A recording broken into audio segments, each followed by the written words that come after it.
What's up, kid folk? It's RJ Young. I am not on a step mill. Consider hitting the like and subscribe button because I upload a video every single day. It's always college football related, sports related. We'll have a good time. And I want to talk about the 1 through 6 matchup or 1 through 6 rankings in the college football playoffs selection show for the next half hour. Take a few of your questions. But also, let's just start with this. Oklahoma is the surprise in this top 6. A 2-loss Big 12 champion that lost to Kansas State and Iowa State earlier this season, but reeled off 7 straight victories, including a win against a top 6, number 6, Iowa State in the Big 12 championship to win Oklahoma's 6th consecutive Big 12 championship, and by far the most of any Big 12 program since the league's inception in 1995. If you are a Group of 5 team, particularly 11-0 Coastal Carolina or 9-0 Cincinnati, you have a bone to pick with this committee right now. You have a bone to pick on a number of levels, but the first of which is, are you ever going to respect us? Are you ever going to respect that it is wildly difficult to win this many games in a row, let alone in a pandemic? Are you ever going to respect the American, which puts Central Florida on the map, right? Goes 12-0, wins a claim to a national championship over Auburn, an Auburn team that was really good in 2017. After running the table, are you going to respect what Tulsa was able to do against Oklahoma State in a narrow loss for a team that you had also seen ranked as high as 6th in the country? Are you going to respect that that Tulsa had games moved 5 times, 8 times over the course of this season, had the Cincinnati game moved away from it, where they were supposed to have their senior day and an opportunity not just to beat Cincinnati straight up, but to beat them at home and possibly play the American Championship at home? Are you going to respect that those were 2 top 25 programs that combined for 1 loss across the season, right? Are you going to respect Coastal Carolina putting together a game with Brigham Young overnight in Conway, South Carolina? Brigham Young is undefeated. They are a New Year's 6 darling and have a shot at winning national championship. They come to play ball against the Chanticleers, and the Chanticleers managed to get a W. Are you going to respect ULL? Louisiana Lafayette, Billy Napier's squad that lost 1 game to that undefeated Coastal Carolina, but also beat Iowa State. An Iowa State that ranked number 1 in the Big 12 heading into the Big 12 championship. An Iowa State that narrowly lost to Oklahoma. Are you ever going to respect what it takes for these teams to be this good? I'm not really that interested in talking about whether or not we should expand the playoff right now. I'm more interested in these top 6 teams because these rankings 100% matter. They're a big deal. But put Oklahoma there at number 6 as a 2-loss team also speaks to just how much the committee continues to love Oklahoma. I don't think many Oklahoma fans would actually rank Oklahoma number 6 after all of this. I think that most Oklahoma fans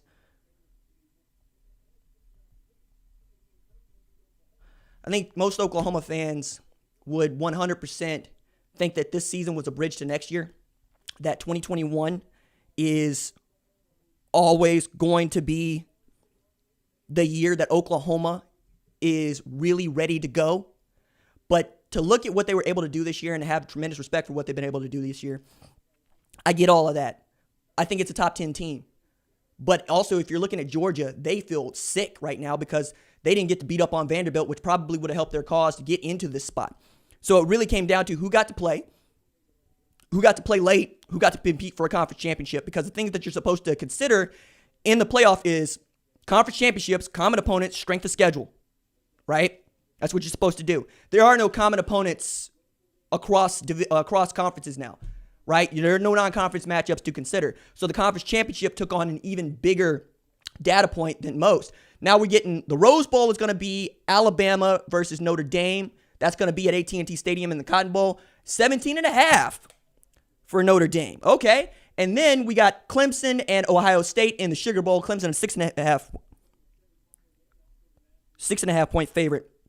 So I'm excited to see what those things look like because getting Ohio State and Notre Dame in the Rose Bowl in Dallas is a tremendous win.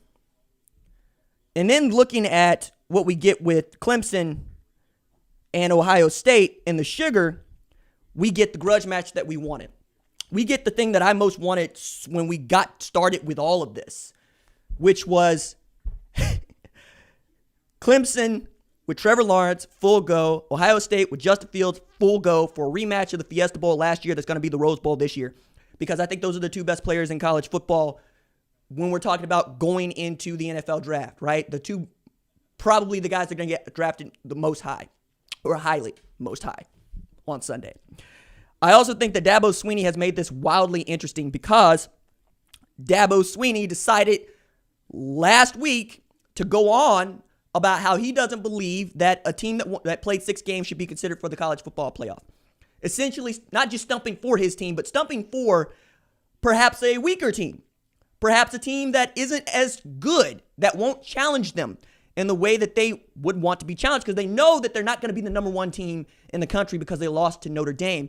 And we all expected Alabama to beat Florida and to run the table undefeated. Also makes my pick in January look really good when I said Alabama's going to win the national championship. And I see no reason to think that that's not going to happen. I'm also really interested in finding out what this means for the Big Ten and its 21-day quarantine rule because they play without Chris Olave. They play without Baron Browning. They play without Marcus Hooker against Northwestern in a game where Northwestern was outstanding defensively, particularly in secondary, exposing some fissures, exposing some weakness for Ohio State's wide receiving core and Justin Fields. The thing that we all said going into that is it's one hell of a trick to be able to pull off the number 1 wide receiver in the 2020 class off the bench to go fill in for a Chris Olave who is a polished receiver and probably a first-round pick and a pro, but he is not the most talented wide receiver on that depth chart. If there's anything that Ohio State has in droves right now, it is wide receivers.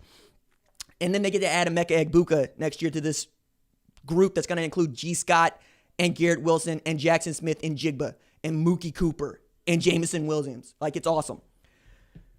So as we look at what this means for an A&M and an Oklahoma, right?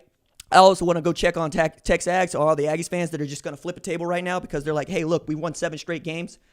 We lost 1 to the best team in college football. And that's the reason that we don't get to compete for a conference championship. That's why we lost our division. But it's also, you beat Florida, which was an outstanding win until Florida lost to LSU. And then Florida plays Alabama closer than almost anybody else that played Alabama at all, not named Ole Miss. And they still lose by 6. So we're also looking at that going, man, that A&M win over Florida doesn't look that good because Florida's a 3-loss team. I don't know what the conversations are like for those 13 committee members, but I am interested to see what Gary Barta has to say about this as he's talking right now. Hold on.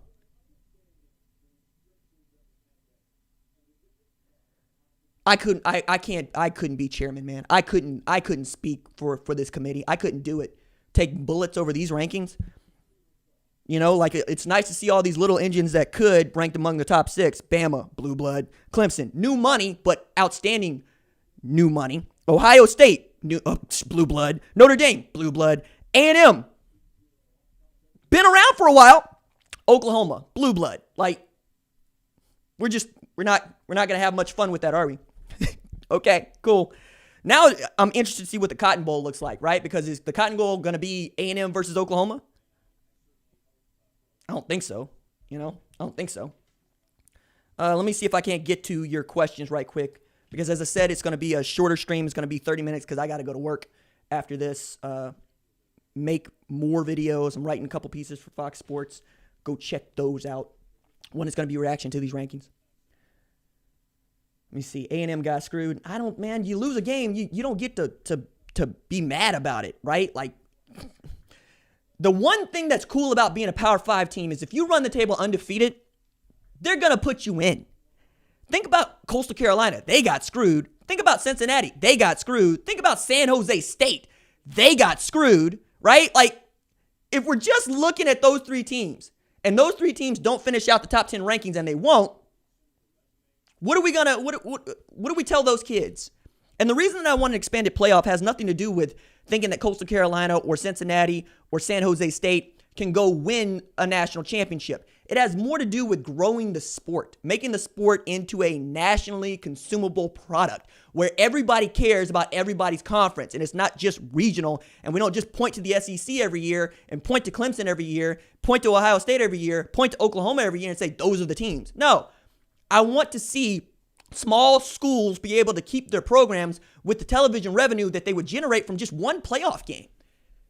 And I understand that there are people that make this stupid argument that you're going to devalue the regular season. Oh, yeah, because that game that Alabama plays against Western Carolina really matters. Because that game that Iowa plays against Idaho State really matters. Because that game that Oklahoma played earlier this year against Missouri State really mattered. No, it's a bold-faced lie. Not every game does matter. And just south of where I live in Tulsa, Oklahoma, there's this state called Texas, where they play 6 and 8 week of playoffs in addition to the regular season. You know, they'll play 15, 16 games. And y'all want to get mad about playing 16 games for these kids, where they're going to go into the NFL and play 16 regular season games a year, and then they added another playoff game to that in the NFL right now. They're going to play a bunch of games. That's the way that this is going. I'm not willing to listen to that argument anymore. Let me see. Dieters12 says, I've started watching you the past 2 months, and I love all your takes on pretty much everything. Go Bucks. Let's get this natty. Well, that's all you can ask for, man. I don't know that that Ohio State has a good shot of winning the national championship, though I think they do have a good shot of beating Clemson. You know, like that part I'm into.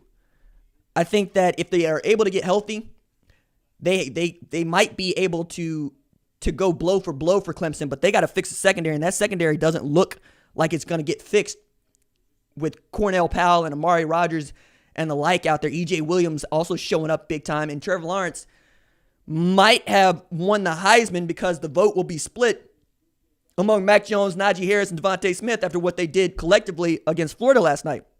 It's a tough task, but it's one that I wanted to see. I want to know if they can get that done. Let me see if I can't get to any more of your questions in here. See what we got in here. Do you believe Cincy would beat Ohio State? Doesn't matter if Cincy would beat Ohio State. It matters that the game would be played on television and there would be something on the line. Like, it's like asking, do I believe that Ohio State would have been beaten by Florida Atlantic last year? No, but they played the game anyway. Do I think that Miami of Ohio would have beaten Ohio State last year? No, but they played the game anyway. The way that y'all want to tell me that all of these games matter, and they don't. Ohio State lucked into an outstanding schedule last year where they played 4 opponents that played in conference championships. Right? That's luck. That you scheduled these games so far in advance, you don't get to say whether or not that team's going to be any good. See what we got in here.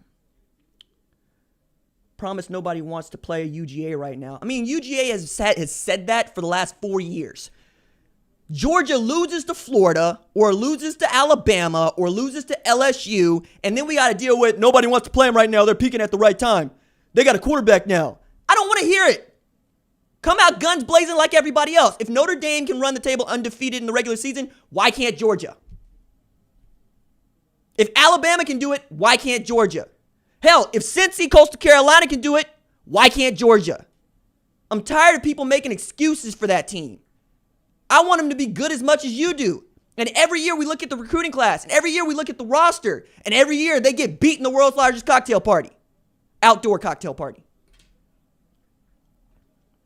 Let me see. Not related to football. Do you go to Transformation Church, RJ? No, I do not. Football is all about matchups. Florida was always a bad matchup for Bama. Urban has been saying that all year on Fox. Sure.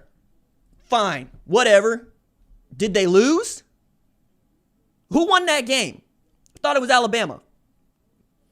Every time they make the SEC championship game, what happens? They win. You know, it's like Miami back at the turn of the century when they were on a run of like 38-1 with Ken Dorsey at quarterback.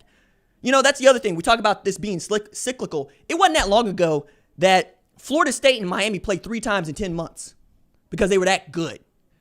It wasn't that long ago that we were talking about, man, is anybody else other than teams from the Big East or the ACC going to compete for championships? In comes Florida, right, with Urban. And then we get Saban. And then we get LSU. Like, it's all cyclical. Let me see. Shout out Doc Winston O'Boogie. Keeping it 100 in here. UGA is literally leading the cocktail party. Let me see. For a team like Cincinnati, just to make an appearance in the playoff would rocket them towards being their program to the next level. I would say that about Central Florida as well. Like, the reason that I think most athletic directors are scared of a Central Florida getting into the playoff is because it's got one of the largest undergraduate populations in the country, which means you'd be able to recruit from a larger group of kids at a public university and might be able to turn something like a Miami, right? Because Miami was a private university with no tradition. Lou Saban shows up, and then Howard Schnellenberger shows up, says, I'm going to win a national championship in the next 5 years, wins it in 4. So I think that's why. It's a case of these athletic directors wanting to hold on to what they got as opposed to expanding and giving more opportunities to all of us because they don't believe that a rising tide raises all boats. They believe that their boat needs to be the one that's floating the highest, as if that's a thing that can happen. Let's see what we got in here. Did Oklahoma do that or do what? See, so we got Mac Jones versus Ian Book. We got Najee Harris versus Kyron Williams. We got Kyle Hamilton versus Patrick Surtain. And we got Trevor Lawrence versus Justin Fields. We got Trey Sermon coming off the best rushing game of any Buckeye ever, right? Versus Travis Etienne. I'm excited about this. This is going to be a lot of fun. Let's see what we got. Please, everybody, advocate for Texas A&M be here next year. Good call. Thoughts on Fields' thumb injury ruins Ohio State's chances of beating Clemson. Do they play a backup if he still can't throw? No, I think Justin Fields is going to play. I think Justin Fields is going to play. I don't think that there's any part of this where we don't see Justin Fields playing football. That man risked so much and put so much of himself into just getting the season going that the one thing that I have been sure about is that if Justin Fields is halfway healthy, Justin Fields will play football. I don't think that that's going to change. And if it's a sprain, man, maybe there's some sort of Tua Tagovailoa surgery that they can give him, tightrope that thumb or whatever and get him back. But we don't have the layoff that we had the last, in normal years where you got a month between the conference championship game and the semifinal. Now you're doing that in basically a little over a week. There's a lot that you're going to ask Justin Fields to do, but now that you know that you can run the football, you might just rely on that and try to play defense, right? That's what I think you should do. Ohio State secondary is suspect 100%. I mean, look, outside of Sean Wade, yeah, man. I mean, Josh Proctor had one missed tackle, right? But he also had a tremendously big play, right? I mean, he's been pretty good back there at free safety. It's Sevyn Banks every now and again getting done up, right? It's a big deal. You gotta tighten it up against Trevor Lawrence. He's gonna pick you apart.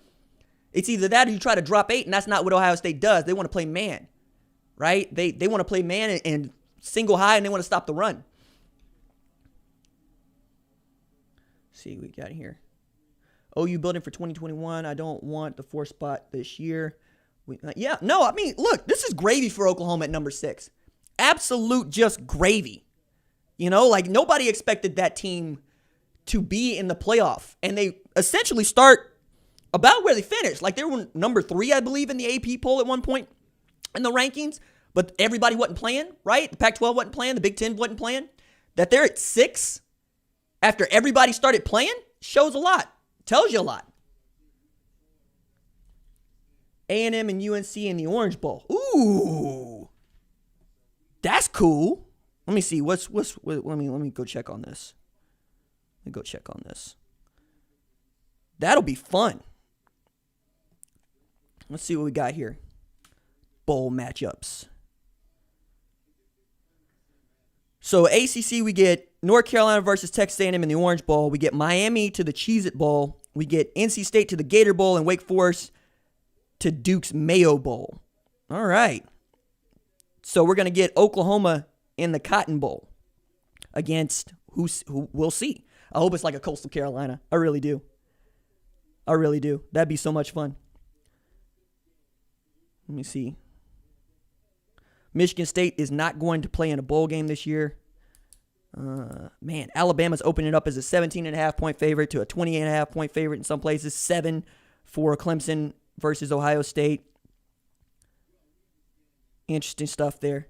Nebraska, who got all of this stuff started, it announces it ain't going to play in a bowl game. And the AP Top 25 poll, just for those that would like to know, Alabama at 1, Clemson at 2, Ohio State at 3, Notre Dame at 4. So identical to the college football playoff rankings.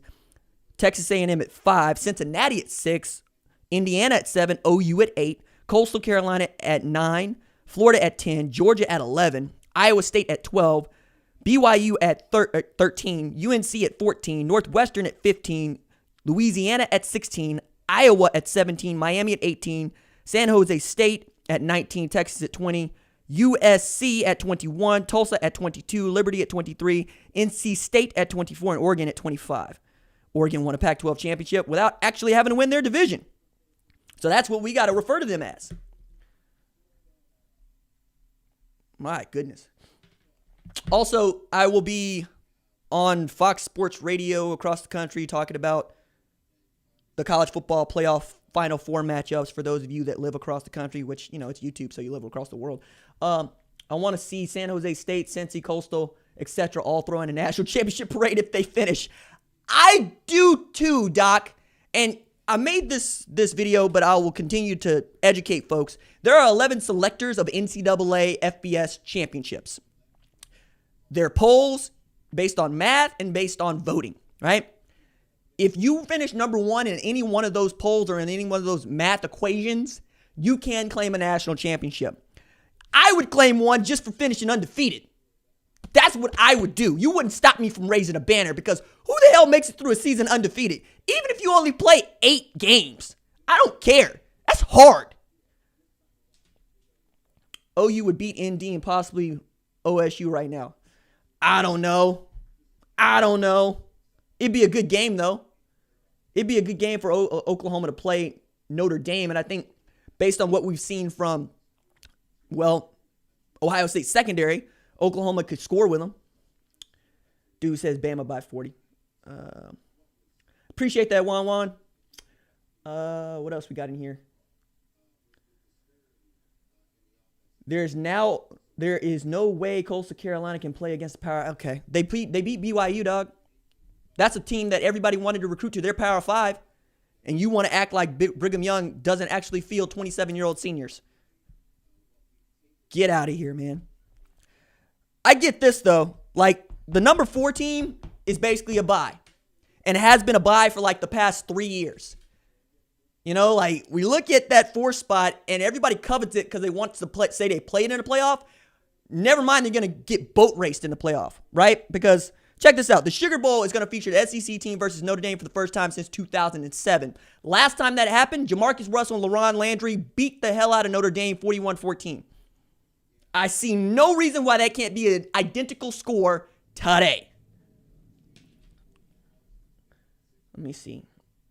Tulsa's going to play in the Birmingham Bowl. That's, ugh. I know you like Oklahoma, but why in the world are they 6? You just got here. I've talked about this. I opened with this. Rewind the live stream. Go watch that from the jump. Florida will go off. Don't let 2 average games fool y'all. Okay. Well, they didn't go off against LSU. They went off on, right? They got beat. And Kyle Pitts isn't playing. That's the other part. Kyle Pitts opted out. He's not playing in the bowl game. He's going to the draft. The last time that Florida played without Kyle Pitts, they lost to a 3-win LSU. You gotta have to ride Kadarius Toney. BYU was a full team of grown men. Yes, sir. I'm excited about the Shane Beamer era at South Carolina, Anthony. I'm a huge Shane Beamer fan.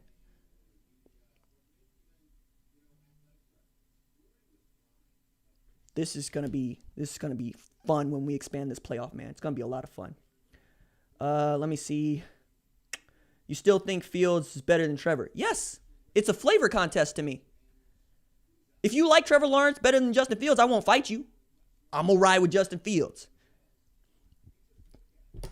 Let's see.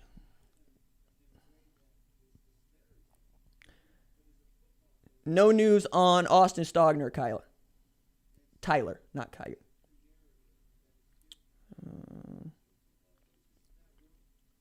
Let me see what we got in here. Coco Poof. So glad I found your channel this year. Love your take and always keeping it real. Thoughts on Oregon, Pac-12, and possibly Fiesta Bowl game. I get that we don't. All right, so I got a buddy who's a Washington fan, and he was sick because they won their division and they ought to have been playing in the Pac-12 championship. But I have to tip my hat to Jimmy Lake, who showed pure class in all of this. He said, I hurt for our kids. We wanted to play. We know we won the division, but Oregon's going to play in that spot. They're going to play against USC. If they beat USC, they should be crowned the Pac-12 champ.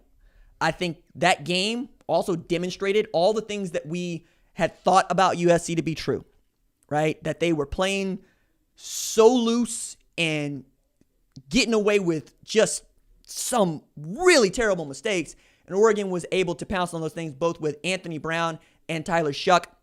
They play without CJ Verdell. They still won a Pac-12 championship. Mario Cristobal makes his bosses look good for giving him an extension for a job that I don't even think he was going to interview for and take in Auburn. And Oregon's going to play in its second consecutive New Year's Six Bowl. At 4-2. Let's see. What's got in here? Did OU play Radley Hiles less the last few games? No, they did not. He made some big plays in the conference championship game just yesterday. All right, last thing that I will say before we get out of here, because as I said, it's going to be a shorter show. I appreciate everybody who showed up. I believe this is the most watched live stream that we've had all year. Is I don't believe that Texas A&M is one of the 5 best teams in the country. You can't convince me of that. I watched them play against LSU. They weren't very good, okay? I watched them play against Tennessee, and Tennessee was still in that game late, right? I haven't seen them be dominant against anybody that we think has a pulse, okay? I get that there are folks that really believe that A&M is getting the shaft here, but I think Georgia might be a better football team. They just got double the losses, right? Florida is a better football team, right? They just lost to A&M. You can't convince me that a one-loss A&M is better than a 11-0 Coastal Carolina. I'm not gonna go there with you. If you didn't win your conference championship and you didn't play for a conference championship, I don't believe you can be one of the 5 best teams among the conferences that did. Cincinnati has a claim to this. I think that that's huge. So we get Dallas for the Rose Bowl, man.